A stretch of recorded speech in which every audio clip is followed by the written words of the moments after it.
News at Noon begins now. Coming up on KREM 2 News at Noon, we are seeing just partly cloudy, if not sunny skies to start off our Monday, but in typical Spokane fashion, a whole nother round of snow is on the way. We're talking about that next. And the parents of a missing Colorado mom with ties to the inland Northwest are revealing a possible motive for her murder. They say it centers around a 1-year-old little girl. Another severed foot has washed ashore in Canada. The phenomenon in British Columbia continues to baffle investigators. Well, thanks so much for being with us here on KREM 2 News at Noon. I'm Jen York. Hi, everyone. I'm Laura Papetti. Well, enjoy this sunshine, a little bit of it out there while you can. By tomorrow, the next round of snow making its way here to the inland Northwest. Evan Narani was just talking about it being sort of Spokane style. That would just keep bringing it back. So he's here to tell us more about it. Doesn't that always, I feel like that's always how we get it in, like just these like sections of a little bit of dry weather, then the next round, a little bit of dry weather again, next round. That's what we've been seeing the last few weeks, and that's what we are going to continue to see now into your week here. Monday, today, we were waking up to partly cloudy skies, great weather around the Northwest. Only thing that we have to work with is some chilly temperatures. So this morning we woke up to single digits and a couple of teens. We've already started warming up, so we're at 21 degrees in Spokane, 26 in Coeur d'Alene. If you factor in wind chill, these temperatures do seem a little bit cooler than that, so just something to keep in mind. Over the next 12 hours, we'll make our way to about 25 degrees with the sun out for most of the day.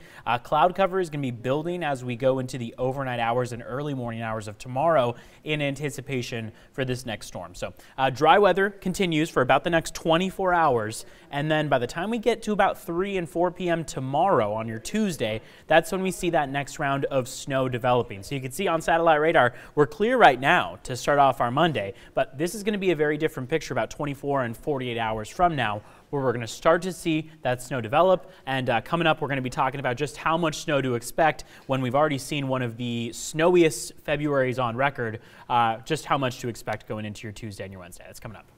All right, Evan, thank you. It is 12:02 right now.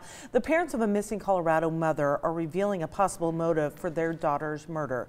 New court documents filed in the lawsuit against Patrick Frazee allege that he killed Kelsey Frazee over a custody dispute. Jamie Yukis reports Barrett disappeared nearly 3 months ago, and Frazee is charged with her murder. Kelsey Barrett's parents claim Patrick Frazee had motive to kill Barrett because she refused to give him custody of their 1-year-old daughter. The new allegation is part of a civil complaint filed by Barrett's parents. They're suing Frazee for emotional distress following a series of false statements he allegedly made to Kelsey's mother, Cheryl, over the phone on December 2nd. Including that he and Kelsey broke up on or about Thanksgiving Day and agreed at a Cracker Barrel restaurant in Colorado Springs to split custody of their daughter.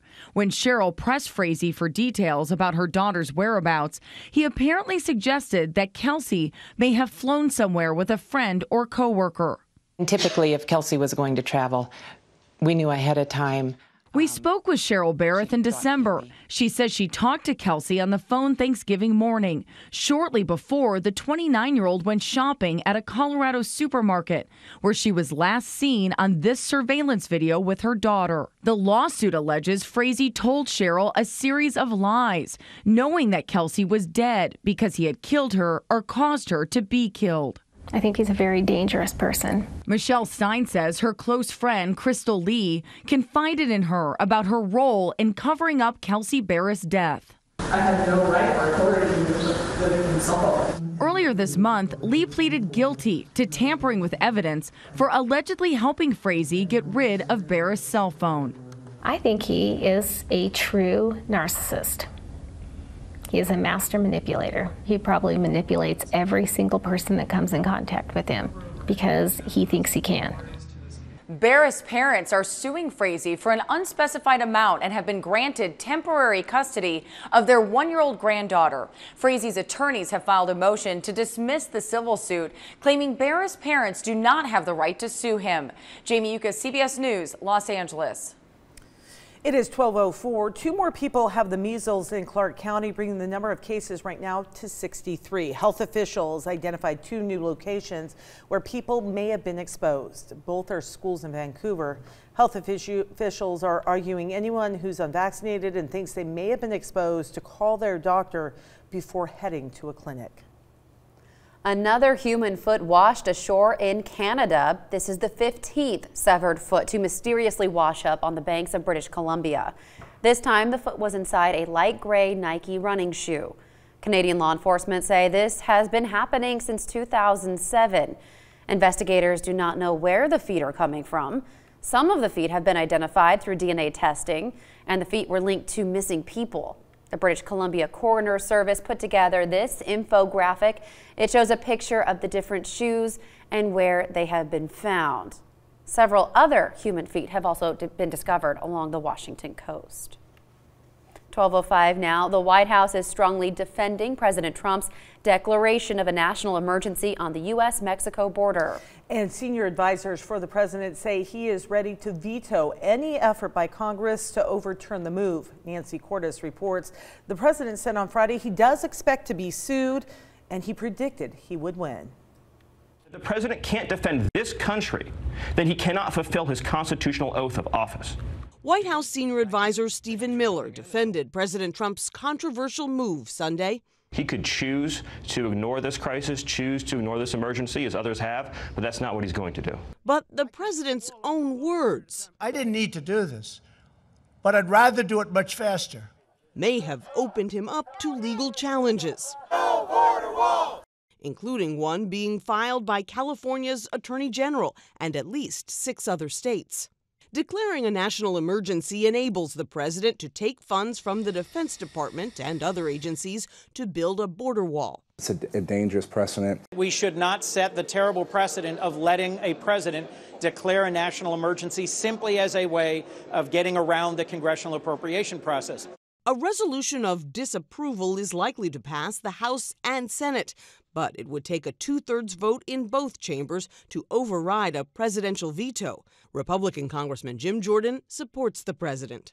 I don't think there's any chance that the veto will be overridden. I think there are plenty of votes in the House to make sure that there's no override of the president's veto. So it's going to be settled in court. We'll have to wait and see.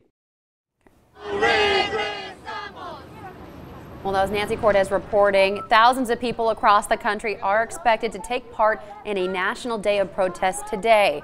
MoveOn.org hosted rallies in a number of cities around the country, like this one here in New Jersey. People are protesting President Trump's declaration of the national emergency to build a border wall between the U.S. and Mexico. And earlier we were seeing a little bit of video coming in from our crew in downtown Spokane, where there is a small protest going on right now. And this is a live look. And you can see some folks there gathering, holding their signs, again, on this National Day of Protest.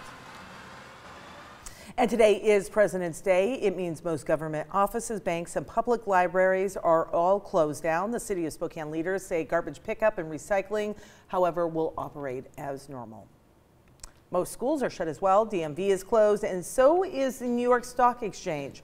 As for mail carriers, the United States Postal Service will not be delivering mail today, but we're told UPS will still be up and operating. So you may get a package from UPS, but not from the Postal Service. All right, taking a live look right now. If you're planning on heading to downtown Spokane, the skate ribbon, Skyride, and the carousel will all have normal operating hours. Parking meters, by the way, are free today. I've seen a few people take advantage. Did you see some people down there on the ice? I was trying to look on the ribbon. All right, should be a good day. That's right. Well, a new cultural center is coming to Spokane. The director says the name is going to mean a lot to many people living here in Spokane.